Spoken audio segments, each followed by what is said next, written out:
CEO of the Alliance for Water Efficiency, and welcome to our webinar where we're going to talk about working with state broadcasters associations to educate consumers about drought and efficient water use.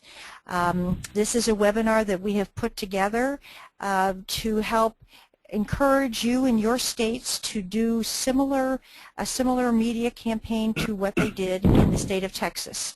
And we have two wonderful speakers who will talk to us about the Texas program and how that program got put together. Just a few logistical housekeeping details though before we start. This webinar will be 60 minutes in length and we'll have time for questions. So we envision the presentation to be about 40 minutes or so. And at that time, we'll take your questions.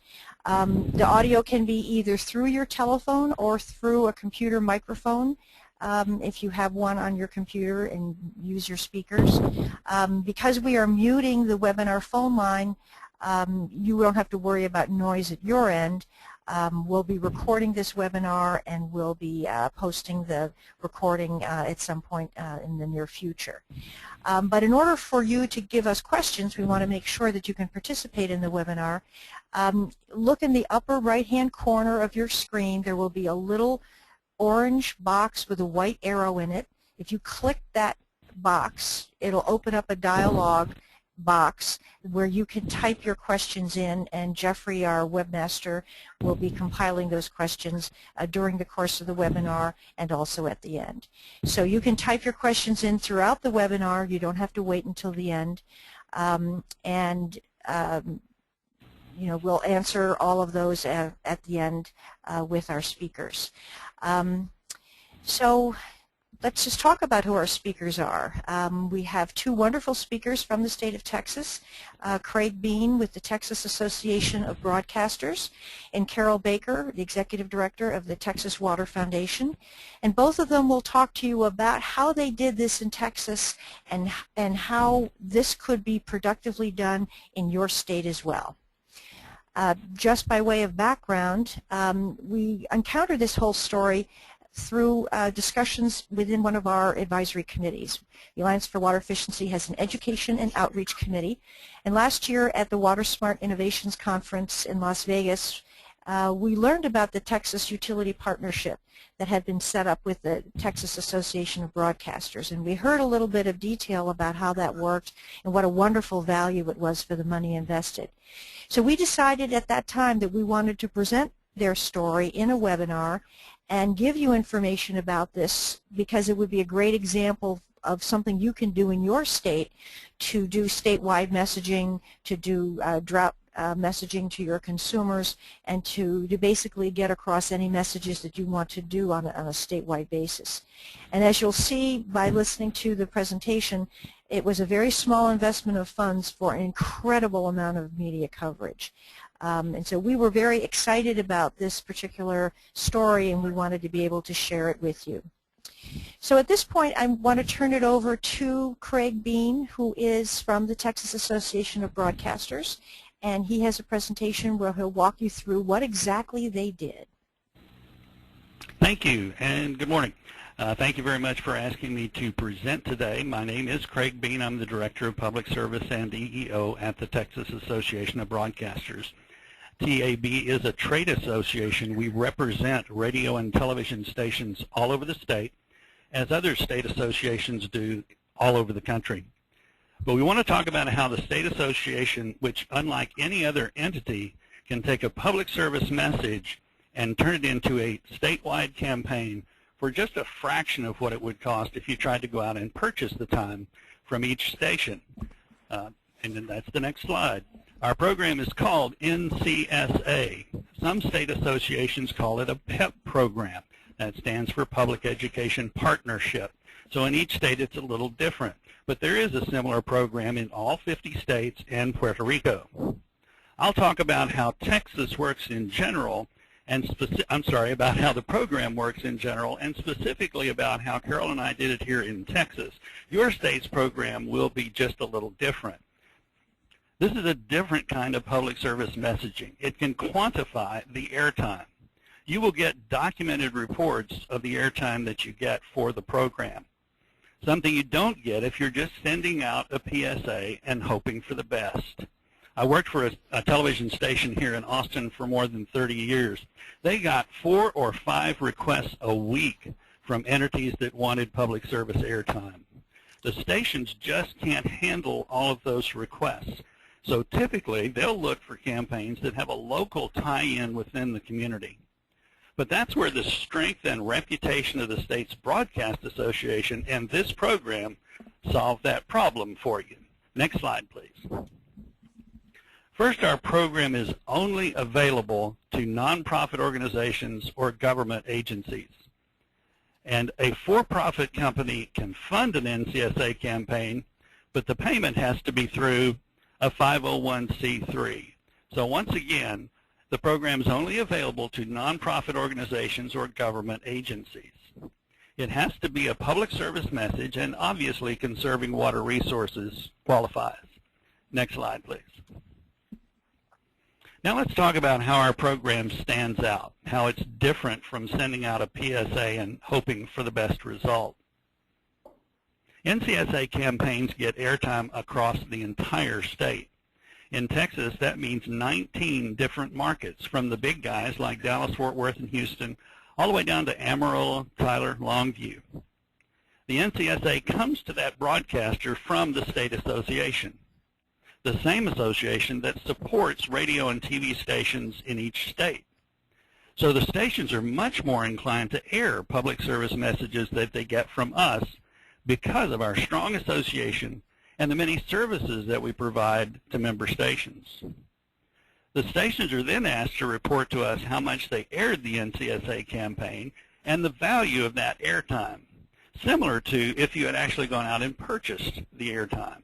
And that's something you just don't get from a station if they actually receive the PSA directly from the state agency or the nonprofit. Our campaigns get documented results, and we'll show you a sample of that in just a second. Also, when an agency sends a PSA to a station, they don't have control over when it airs. If you hand it to the station, they could air it this month.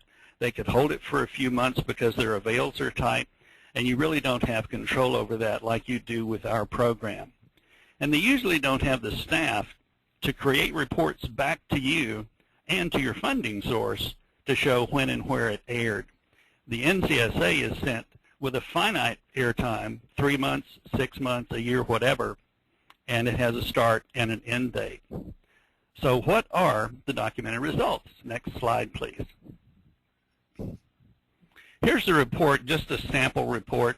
You can see on the left the call letters of the station. The Arbitron NSI market shows just the market that that radio or television station is assigned to. Some of them are in red and some are in black because we monitor some of the stations, and that's a monitored report instead of a paper report from the station. Next to it, you'll see a rate. That's their average rate. It's not the highest rate on the station. It's obviously not their lowest rate either. It's an average rate from ROS. They call it run of station all over the day parts. In January, KTAB in Abilene ran 16 spots for this client. Those 16 spots are worth $800. So you get that kind of report back that each market, each station ran that amount of airtime. Next slide, please. That documentation or something similar from your state association gives you proof of the amount of airtime your campaign received. You and your funding source can see that you turned $80,000 to $100,000, which is the minimum schedule for 3 months in Texas, into at least $250,000 in airtime. And usually it's much more than that. In Texas, Carol will agree, it can be 5, 7, maybe even 10 times the documented fee in airtime. And then you actually know the months that you're going to be on the air as well. Next slide, please. Let's just take a look at an example if you were to try to go out and contact each station yourself and purchase the airtime and how different that is from our program. In this scenario, I'm looking at purchasing a 3-month schedule in just the 4 top markets in Texas. And I'm just going to buy 2 or 3 stations in each market. For example, in Houston, I'm going to buy 2 or 3 radio stations. That's going to cost me about $37,500. Dallas-Fort Worth, 30,000. San Antonio, 25, and Austin, 20. So with just buying radio stations 2 or 3 deep in those 4 markets, I've already spent more than it would cost me to purchase an NCSA in Texas. I've spent $112,500. I haven't bought any television yet. If I buy television in Houston for 3 months, I'm about $50,000 to $60,000. Dallas-Fort Worth, 45, San Antonio, 37, and Austin, 30. So I have to add another $168,750. So now I've already spent $281,250 with those stations, and I haven't reached any smaller markets. That's why the NCSA program was created, to allow nonprofit groups and state agencies with small budgets to deliver a public service message to the entire state. Next slide, please. Texas is a state with more than 1,200 stations, AM, FM, and TV. You want your message to reach the whole state. In Texas, the NCSA campaign is sent to every commercial station in the state. It's just as important in El Paso as it is in Dallas-Fort Worth. Next slide, please. So to recap, the State Broadcast Association can turn a small budget into a big campaign. It gives you documented results where the campaign aired and the value of that airtime in each market in each city. And keep going with that slide. We request, those are the documented reports, and keep going. We request that the airtime is 5 a.m. to midnight. Overnight, though, has its value. For example, we had a Department of Justice NCSA campaign in Texas, which was called Project Safe Neighborhoods. And they wanted overnight, because what Project Safe Neighborhoods was about, criminals who reoffend with a gun in Texas, that multiplies your jail time. So they wanted to get to those people, and they said, you can run that in the middle of the night if you want to. It's fine with us. Plus, you'll find a lot of shift work in a lot of cities, so you have people up, especially in Austin and all the big cities in Texas, where they're up in the middle of the night as well. So next slide, please. Here's a day-part review. We took a look at just 1 month of the Texas National Guard, March in 2012. And keep going with that slide, and it'll fill out. 31% ran from 5 a.m. to noon. The next day part, noon to 6, which is in the middle of the afternoon, 21%. The main part of the 6 p.m. news time and prime time and drive time to midnight, 36% of the spots aired. Only 12% aired in that midnight to 5 a.m. time period.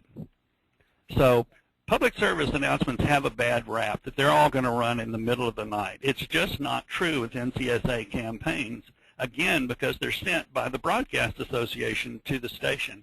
88% of the spots in this March part of the schedule aired between 5 a.m. and midnight, so not in overnight time periods. Next slide, please. How much airtime your campaign receives depends on several things. First of all, the topic. Water conservation, obviously, is never more important than it is now. The quality of the spots produced and the variety of lengths. If you just do a radio 30-second spot in English, you may kill your airtime in Texas. In Texas, we require that you do the spots in English and in Spanish. Next slide, please. When you're producing the spots, there are a couple of restrictions to the program, and you'll probably find these true with any state. The topic of the NCSA must not be political in nature. You can't take a side on a pending legislation or promote one side of a political issue. As for candidates, stations don't want an equal time problem by airing an NCSA during an election window. What that means is if a candidate for office appears in your announcement in the months leading up to an election, an opponent of his or hers can demand equal time for free. So stations don't want to be forced to provide free time just because they aired your message. Next slide, please. In Texas, here are some of our NCSA sponsors. The Army National Guard is the #1 recruit. We're the #1 recruiting state in the nation. Public Utility Commission of Texas uses us in the summer to promote conservation of electric energy. Texas CASA, court-appointed special advocates, to promote volunteerism. The Texas Department of State Health Services several campaigns, TABC, Alcoholic Beverage Commission, and the United States Coast Guard. Next slide, please. In most states, after you produce the radio and TV master spots, in your state association will then take care of everything else. We don't do any production, but we do duplicate the spots, and there's no additional charges to you, certainly in Texas, past that NCSA. Keep going with that. The distribution, we send a packet of materials that we want to be on the desk of the general manager of the station. It lands there with the importance of the state association behind it. And keep going with that slide. And reporting. We produce reports just like you saw before the input, and we are provided those by the station, and they go back to you and your funding provider. Next slide, please. Here are just a couple of production notes. We request that you do it in any state in English and Spanish if you have any Spanish speakers in the state. And the links, you should have at least a 30 for radio and a 30 for TV. You don't really need a 60 for radio because it probably won't get a lot of airtime. For television, you should also try to do, if you can afford to do it, a 20 or a 15. Those are called bookends, and they run when the station has sold a 10 or a 15 to someone else, and they need something to fill the 30-second slot in their log. So they use these NCSAs as bookends. You don't need to do a 10 because you can't say enough in a 10 to make it worth your while. Next slide, please. This program works. It's something we do on a regular basis each year, and it works every time. I have to stop and tell a success story. Carol's heard this before. The Texas Department of Family and Protective Services, they aired a 3-month campaign. It's called Why Not Me? It's an adoption campaign about adopting older kids. 3 months after the 3-month campaign was over, they called and they said, Craig, adoptions went up in Texas by 17%. They were ecstatic. So they said, let's do it again. We waited a couple of months, and we aired the campaign for another 3 months. They called back. Craig, now adoptions have increased by 25%. But the important number, he said, more than 700 kids found a new family in Texas. So it works. We've aired 157 campaigns since the NCSA program started in 1994 here in Texas. Just over the past 5 years, we've aired 54 campaigns. And in those 54 campaigns, we produced more than $43 million in airtime for the clients. So we know the NCSA program works to deliver a public service message to your entire state through your state broadcast association. I'd love to help you do that in your state, as Carol Baker and I have done here in Texas. Next slide, please. Anyway, thank you very much for the time to talk with you today, and I think we're taking questions at the end. But here is my contact information and my assistant's contact information, Teresa. So if you want to jot that down, you can be in touch with us. Even though you're in a different state, we'll be glad to help you get in touch with the state association in that state. So that's my report. Thank you very much, Craig. We will now move to Carol Baker, who will talk to us about the money, because it is always about raising the money, right? I mean, this is a wonderful deal, but how do you put it all together? So we asked Carol to join the webinar and talk to us about how she coordinated through the Texas Water Foundation raising the money through the state of Texas. So I will turn it over to you, Carol. Thank you very much. Just a little in the way of background, we have tried for many years in Texas to get a statewide awareness program going on. We've done research, and we've been to the legislature, and finally the legislature told the Texas Water Development Board to do an awareness campaign, but did not give them any money to do it. So at that point, the Texas Water Foundation felt like we should pick up the ball and try to privately raise money in order to do some programs. About that time, we were made aware of this program with the Association of Broadcasters, and it just seemed like a wonderful way to get some messaging out around the state to all of our areas, small, medium, and large.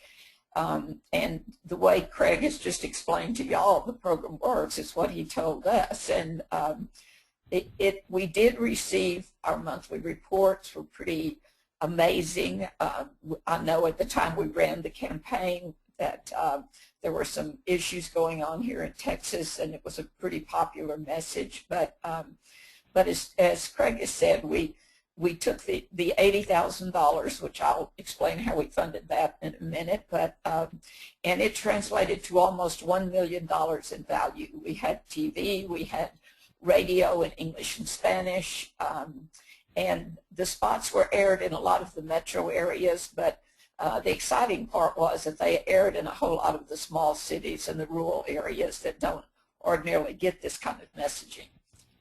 Next slide. We needed $80,000. Fortunately, I did have one of our board members who challenged me that he would give us $40,000 if I could raise $40,000. And so we did solicit different amounts from some folks, and pretty much all water utility people. I know that there's a lot of the utilities here in Texas that would really like to do some kind of a campaign, and some of them do, but it's usually pretty limited, and so they decided partnering up with us to do this would be one of the best things that we could do. We did raise extra money so that we could produce some radio spots, one in English, one in Spanish. They weren't the same message. They were two different messages, and we've been able to use those for a while as well. Marianne, next slide. Everyone did pull together. Basically, I did go to one water meeting that we have here that has a whole lot of the decision makers there from the water industry, and did raise quite a bit to match in that particular group, because we were in a serious drought, and we felt like we really wanted to have a uniform message going out. We have a state that is very diverse. As you know, we have almost desert on the west side. We have a lot of water usually on the east side, but during this particular time, even our east side of the state was in drought. And so it was kind of a come to Jesus moment, I guess, for everybody, that we were going to have to get some sort of messaging out. And they did believe that this was a good way to do it for just a very small investment. So we did, from some of our larger metro areas, you know, they would contribute like $5,000, which was very minimal marketing dollars for them, considering what they would have had to spend to do some other programs. We were very lucky because the North Texas Municipal Water District did allow us to use TV spots that they had produced for some of the campaign that they were doing. We did develop several years ago a brand here in Texas that belongs to the state, and it's called Water IQ, Know Your Water. And the whole purpose of that was to tell the legislature, we had done a lot of research, that people in Texas did not know a lot about their water, particularly their water source. And so the North Texas Municipal Water District took the campaign and have invested several $1 million in that campaign over the last 5 years, and have worked with a communications firm here in Austin to develop a campaign, and they've done really good research before and after each one to kind of figure out where they are. We did discover that when people know the source of their water, those are the ones that are very much likely to conserve, where the other 80% don't really give it a lot of thought. So that was a pretty important fact to find out during this research. So they had developed some very good spots, and as Craig mentioned, you know, I think they got played a lot more because they were very good quality spots at the time. Now, some of you who are in other states, you might want to check around and see. We did have to pay a licensing fee, but it was just a minimal fee because North Texas has to pay the actors who are in the commercials. But other than that, we were able to get those. And some of those are on our Texas Water Foundation website if anyone wants to go and look at those, and the radio spots are there as well. And so all of our partners are able to utilize those spots if in their local area they want to do PSAs. But for the most part, it has been a group effort. Everybody's wanted to get on this bandwagon because it's just a whole lot more bang for the buck, and in my mind, it isn't throwing any money away because we get this good data. And for all the people that help fund our program, that was very good information for them. It's good information for me to bring back to our funders and my board and help them to see just how much coverage we were getting at the time. Next slide. So thank you very much, Carol. That was really a wonderful summary of how you were able to build the momentum to raise the money to put this all together on a statewide basis. So I think at this point we're ready to open it up for questions. Jeffrey, have we had any questions typed in from our audience? There are none typed in up to this point. Okay, well, in case somebody may be typing in a question, let me go through the closing slide just to talk about what the next steps are going to be here. We will post a PDF of the presentation as well as the recorded webinar. We'll post it online. We have a webinars page on our Alliance for Water Efficiency website, so that's the URL there.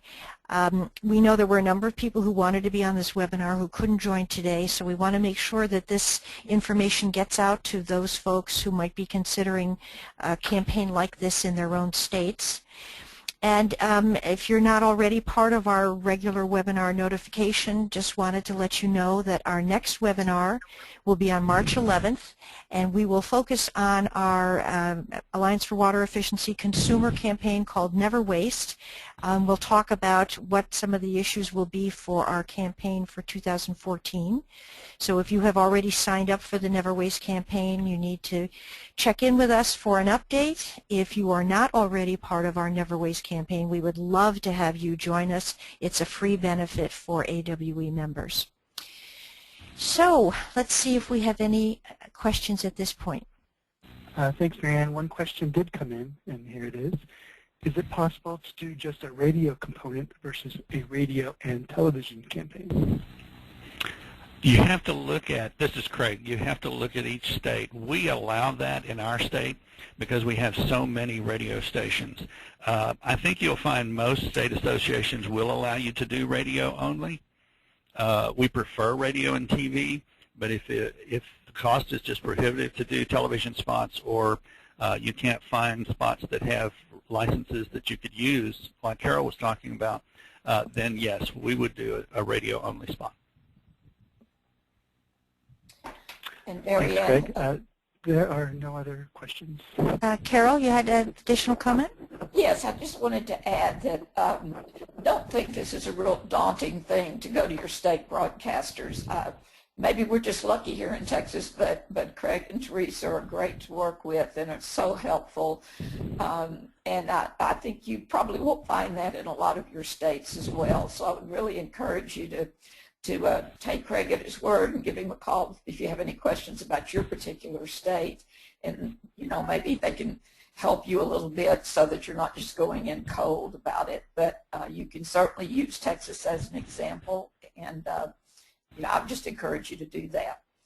That's true, Carol, and I'd really appreciate if they contact me so that I could get them in touch with the person at the State Broadcast Association that's actually in charge of the NCSA or PEP program. Instead of just calling in blindly to the state association, it might be best if you knew exactly who to go to, and I can give you that contact information. So if you'll email me or Teresa, we will get you in touch with that person in that particular state.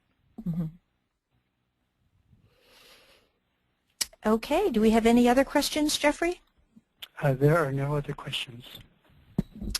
Okay, well, thank you very much to our speakers, Craig and Carol, for the presentation on what they did in Texas and how that could be an example for other states. If you joined the webinar late, we would be happy to share the PowerPoint presentation with you quickly because you may have missed some pieces of it. Otherwise, we will post the PDF and post the recording in a few days. We'll let you know, and we hope that you are able to benefit by this wonderful program and contact your state broadcasting association through Craig to get this project done in your state. So thank you very much for joining us on this webinar, and we look forward to having you join us on March 11th. Thank you.